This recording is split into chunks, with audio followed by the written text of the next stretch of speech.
Okay, hi, I'm Phil Douglas. I'm Managing Director and Training Manager here at BrewLab. I'm here to let you know what BrewLab Brews is. BrewLab Brews is an entity, it's our brewing arm at BrewLab. BrewLab have always been great as far as training people from around the world how to brew beer. We've got analytical services, we store yeast for brewers. We're basically a service to the brewing industry. Whereas BrewLab Brews is our brewing arm. It gives us the opportunity to be able to create beers that you wouldn't necessarily get anywhere else. So what we decided was that although BrewLab is internationally renowned as a training organisation, as somewhere that specialises in the best practices in laboratory services and yeast storage, what we realised that BrewLab wasn't necessarily known in the local areas. Most people in the Sunderland area where we are don't really know who BrewLab are or what we do. So we've come up with the idea of creating BrewLab Brews as a way of communicating with the local area, what we are, who we are, and the fact we're here within the northeastern area.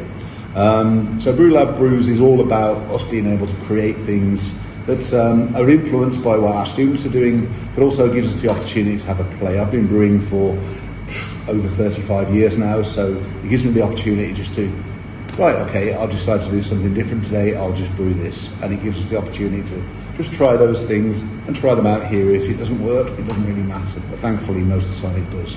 We decided to put on a tap room almost 2 years ago. We just started that process. So a tap room, again, is about getting the local community to come down and try our beers. We communicate with local organisations such as Canberra who come along and join us and have evenings with us. And we normally open on a Friday, normally twice a month, between 2 and 8 p.m. But we don't worry too much about those hours because we've got a little bit of flexibility there. The real beauty of the tap room is that people will always come in and try a beer they've never tried before. So we have 3 cask beers on the bar and 2 keg beers. We tend to do a Pilsner that's always available there because people do like a good quality lager. So we do our own Pilsner, BrewLab Brews Pilsner, but then we tend to rotate the other beers. So each time you come in, you'll always have 3 different cask beers to try that you will never have tried before and never tried them elsewhere. Just looking at the bar now, on the last tap room, we had a pale bitter, we had an IPA, a traditional 6% English style IPA, and we had a dry hop pale ale.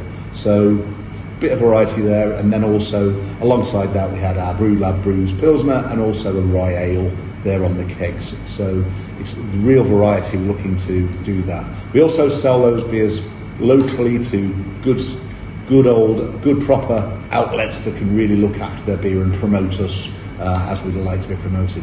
We also have the blessed beer fridge where that gives us an opportunity to showcase what we do, but also what our students create. So when our students do their experimental brews in our little 25 litre brew kits, they are able to take some of those beers home to try, but also they're able to put them into our commercial beer fridge here, and then they get the opportunity to see people actually purchasing those beers and trying those beers. So we always have around about 15 different beers on, and again, they're constantly changing as well. It really promotes interest for us to be able to do those things. As the tap room has progressed over time, we've started to put on different things. We put on music nights, so we've had a couple of music nights now, and we're looking to follow that on. I like to cook a curry and just bring that in so people can have a snack while they're watching some live music as well.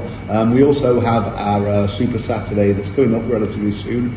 It's on the 14th of June, where the Sunderland Youth Orchestra will come along and play out in the car park. We've got a Japanese food van that's going to come along and offer food, and I'm hoping to do an open mic session for young musicians to come along and try their wares. So that's happening on June the 14th from around about 11 o'clock in the morning until sort of the early evening, I'd say. So that's coming up as well. So we like to do as many things as possible and be flexible, and people enjoy coming to see us and enjoying our beers.